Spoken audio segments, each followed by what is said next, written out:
भाई जिन जिन व्यक्तियों के साथ आपने संबंध बनाए हैं उन सभी व्यक्तियों की ऊर्जा का प्रभाव आपके जीवन पर पड़ रहा है, जीवन शैली पर पड़ रहा है। उन सभी ऊर्जाओं को लेकर के आप घूमे जा रहे हो, उन सभी पुरुषों की ऊर्जाओं का प्रभाव। जिस वेश्या के साथ आपने संबंध बनाए हैं मेरे भाई, उस वेश्या की ऊर्जा का प्रभाव आपके जीवन पर पड़ रहा है। इतना ही नहीं, उस वेश्या ने जिन जिन पुरुषों के साथ संबंध बनाए उन पुरुषों के प्रभाव भी लेकर घूम रहे हो आप, मानसिक, शारीरिक और सांसारिक।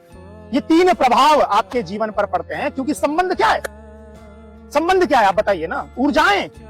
इसीलिए कहा जाता है कि हर किसी व्यक्ति के साथ संबंध नहीं बनाए जाते हैं। इतनी छोटी सी बात आपको समझ में नहीं आती है मेरे भाई। ये काम वासना आपको मरवाएगी, एक दिन मृत्यु के निकट पहुंचाएगी। और इस काम वासना के चक्कर में जो अलग अलग पुरुषों के साथ आप संबंध बनाती हो, जो अलग अलग स्त्रियों के साथ आप संबंध बनाते हो, इसी के चक्कर में आपके पूजा पाठ, जप तप सब बेकार हो जाते हैं, विमुख होते हैं ईश्वर आपसे। आप लिखवा लीजिए, हर किसी व्यक्ति से संबंध नहीं बनाते हैं। हर किसी व्यक्ति के अंदर अलग अलग ऊर्जाएं हैं। इसीलिए देख लीजिए, विवाह के बाद आप कितना भी जप तप पूजा पाठ कुछ भी कर लें, अगर आपका पतिदेव तामसिक प्रवृत्ति का है, अंडा मांस मछली लहसुन प्याज शराब सिगरेट सब कुछ खाता पीता है और वो आपके साथ संबंध बना रहा है, तो निश्चित तौर पे आपकी आध्यात्मिक ऊर्जाओं में मिलावट आएगी ही आएगी। मानसिक प्रभाव जरा देख लीजिए क्या पड़ रहा है। मन कमजोर हो रहा है या नहीं हो रहा है, मन भटक रहा है या नहीं भटक रहा है, बहुत ज्यादा सोचते हो या नहीं सोचते हो, ओवर थिंकिंग करते हो या नहीं करते हो, जो गोल आपने सोचा था मैं ये अचीव करूंगा, अब उसमें मिलावट आ गई या नहीं आ गई। शारीरिक प्रभाव देखिए, शरीर, कहीं रोग तो नहीं लग गए हैं शरीर में, इतने शानदार पहले दिखते थे अब नहीं दिखते हो। और सांसारिक प्रभाव देख लीजिए, अब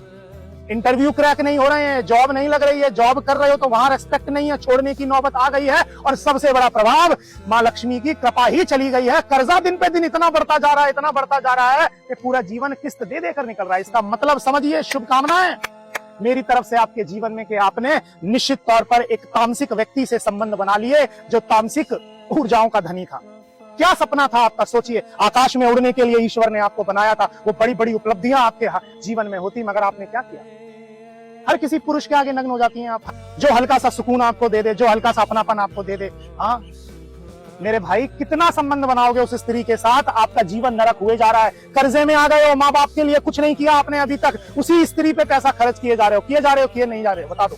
मैं अभी माँ कसम आपके ऊपर चढ़ा के जा रहा हूँ। और आज 9 बजे तक का समय मैं आपको दे रहा हूँ। भगवान राम के चरण पकड़ लेना अपने करीबी मंदिर में जाकर और बोल देना, भगवान से मेरे नाथ मुझसे अपराध हो गया, मैं आज से आपकी शरण में हूँ। आप बोल देना। और मैं फिर कह रहा हूँ, इतने शानदार योग ईश्वर ने आपके जीवन में लिखे हुए हैं भाई, इतने शानदार योग। क्यों आपको अलग अलग स्त्रियों को भोगना है, क्यों आपको आपका शुक्र ग्रह खराब कर लेना है। वो शुक्र अगर खराब हो गया तो जीवन का एक बड़ा भाग संघर्ष में बीतेगा। मैं बता रहा हूं आपको, समझिए इस चीज को। भगवान राम के चरण पकड़िए, भगवान श्री कृष्ण के चरण पकड़िए मेरे भाई।